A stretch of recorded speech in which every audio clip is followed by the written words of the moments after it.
पकड़े गए 25 मौतों के गुनहगार, चिल्ला चिल्ला कर रो रहा परिवार। और अब जो सीबीआई करने वाली है वो क्लब के मालिक गौरव लुथरा और सौरभ लुथरा के पैरों तले जमीन खिसका कर रख देगा। आदाब, नमस्कार, सत श्री अकाल, peace to be with you. दोस्तों, मेरा नाम है जुनैद भट्टी और आप देख रहे हैं द न्यूज फीवर। जैसा कि आप सभी जानते हैं, गोवा के एक नाइट क्लब में एक इतना बड़ा हादसा हुआ जिसने सभी के होश उड़ा कर रख दिए। जी हाँ, यहाँ पर 25 लोगों की जान चली गई।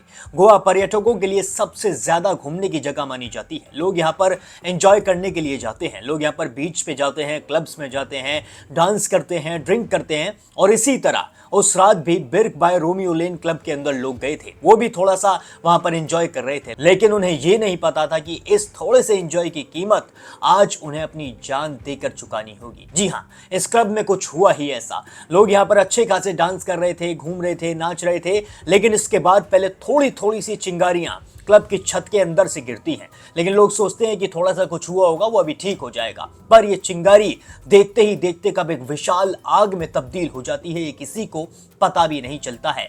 जो लोग भागने लायक होते हैं वो लोग यहाँ से भागकर निकल जाते हैं, लेकिन जिन लोगों ने ज्यादा ड्रिंक कर रखी होती है और जो लोग इस क्लब के बेसमेंट के अंदर मौजूद होते हैं, यानी कि इस क्लब के स्टाफ मेंबर्स, जो बेचारे दूर दूर से अपने घरों से यहाँ पर कमाने के लिए आए थे, जो अपने परिवार का इकलौता सहारा थे, जिनकी सैलरी से उनका घर चला करता था, ऐसे ही कम से कम 20 लोगों की इस क्लब के अंदर जान चली गई और 5 से 6 टूरिस्ट की भी मौत हो गई। और इन मौतों के पीछे जो सबसे बड़े नाम निकल कर आ रहे हैं, वो नाम निकल कर आ रहे हैं इन क्लब्स के मालिक। जी हाँ, दोनों भाइयों के, सौरभ लुथरा और गौरव लुथरा। क्योंकि इन लोगों ने अपने क्लब के अंदर किसी भी तरीके का सेफ्टी प्रिकॉशन नहीं रख रखा था और इन्हें ऐसे ही क्लब चलाने का परमिट मिला हुआ था। इन लोगों के क्लब में ना ही फायर से बचने की चीजें थी, ना ही अग्निशमन की कोई चीज थी, मतलब किसी भी तरीके की सेफ्टी की चीजें कुछ भी नहीं थी। इस क्लब में जब आग लगी तो आग को बुझाने के लिए भी इस क्लब के अंदर कोई चीज मौजूद नहीं थी। अगर इस क्लब के अंदर कुछ मौजूद था तो वो था डीजे, इस क्लब के अंदर कुछ मौजूद था तो वो थी शराब, इस क्लब के अंदर अगर कुछ मौजूद था तो वो थी नाचने वाली लड़कियां। इन चीजों के अलावा इस क्लब के अंदर कुछ भी ऐसी चीज नहीं थी जो लोगों की जान बचा सके।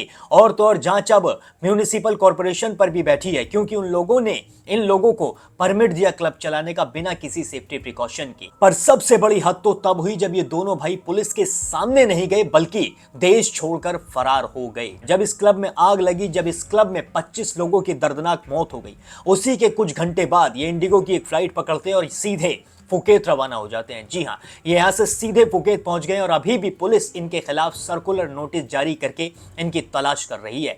इन्हें वापस लाने की तैयारियां की जा रही हैं और तो और सीबीआई जांच बिठाने की भी अब मांग हो रही है, क्योंकि अब सबसे बड़ा जो शक है वो इन दोनों भाइयों पर ही जा चुका है। अगर ये दोनों भाई थोड़े से भी सही होते, थोड़े से भी अपनी जगह सही होते, तो देश छोड़कर ना भागते, ये सरेंडर कर देते, ये पुलिस के सामने आके सब कुछ सच बता देते, ये कह देते ये सिर्फ एक्सीडेंट था। लेकिन इनका भागना सीधे तौर पर यह साबित करता है कि क्लब के अंदर इन्होंने कुछ भी ऐसा नहीं रख रखा था जिससे वो लोग अपनी जान बचा पाते। जो लोग अपने गांव से आके, अपने घर से आके रोजमर्रा का काम करके अपनी सैलरी से अपना घर चला रहे थे, अपने घर हर महीने पैसे भेजते थे, जिस वजह से उनका परिवार चल रहा था, इस वक्त उनके परिवार का रो रो कर बुरा हाल है। उनके परिवार के चिराग एक सेकंड में बुझ गए। इन लोगों के बच्चे इनका इंतजार कर रहे हैं, इनकी पत्नियां इनका इंतजार कर रही हैं, लेकिन ये लोग अब अपने घर नहीं पहुंचेंगे, क्योंकि इस क्लब में जल के इनकी मौत हो गई है। ये लोग सभी जलकर राख हो गए हैं और अब इन लोगों को 2-2 लाख रुपए के मुआवजे का ऐलान तो कर दिया है। ये 2 लाख रुपए उन लोगों को वापस कभी नहीं ला सकते हैं जो अपने घर परिवार का इकलौता सहारा थे। ये 2 लाख रुपए कभी भी उन परिवारों के सर पर दोबारा से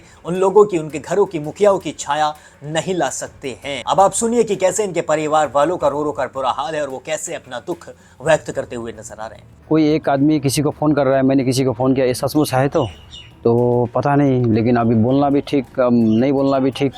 तो सब लोग बोल रहे हैं नहीं हो सकता है, कोई बोल रहा है हो सकता है। फिर गोवा में और हम लोग का गाँव का और 4-5 लड़का काम करते हैं। फिर हम लोग ने उनसे कांटेक्ट किया, कांटेक्ट करने के बाद में फिर वो लोग गए तो वो लोग बोला कि हाँ घटना तो हुआ है, लेकिन अभी भाई था नहीं था। तो बाद में रात को थोड़ा कंफर्म हुआ कि हाँ यही भाई है, हम लोग का बांडीछड़ निवासी सुभाष भाई।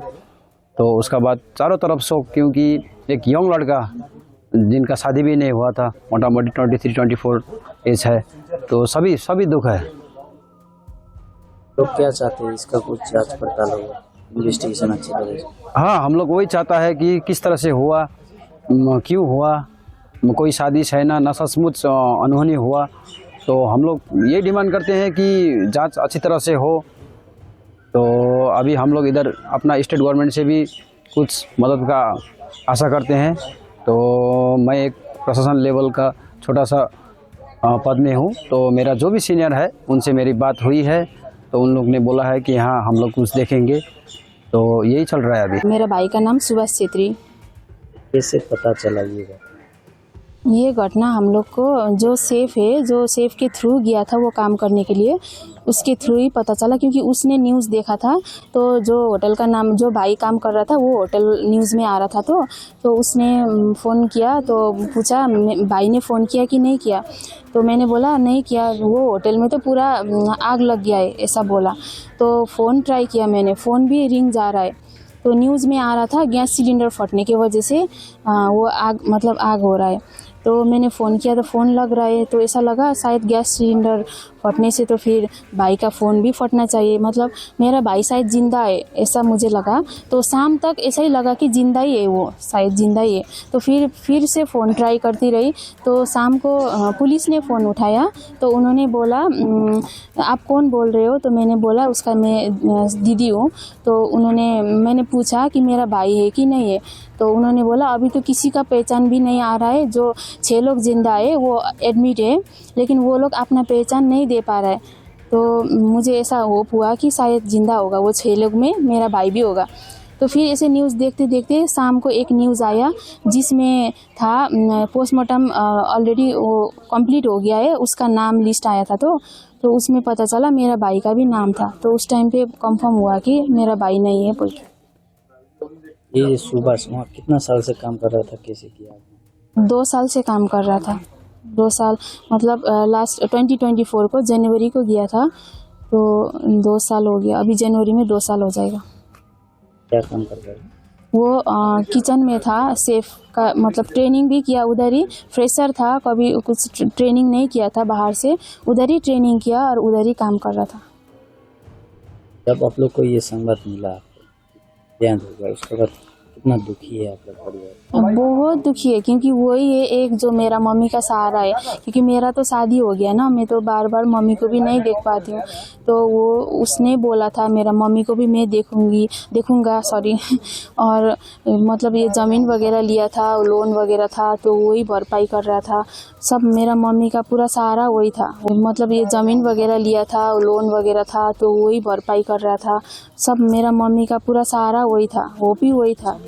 तो अभी तो बहुत बड़ा लॉस हो गया है हम लोग को। गोवा गवर्नमेंट ने तो एक मुआवजा का जी घोषणा किया है। जी हाँ, और स्टेट गवर्नमेंट से भी मांगते हैं ये मुआवजा। ये होना चाहिए, क्योंकि इतना बड़ा लॉस हो गया है ना, और हम लोग ऑलरेडी गरीब लोग हैं ना, तो थोड़ा तो होना चाहिए, मतलब सहयोग होना चाहिए हम लोग को, क्योंकि जी सहयोग होना चाहिए।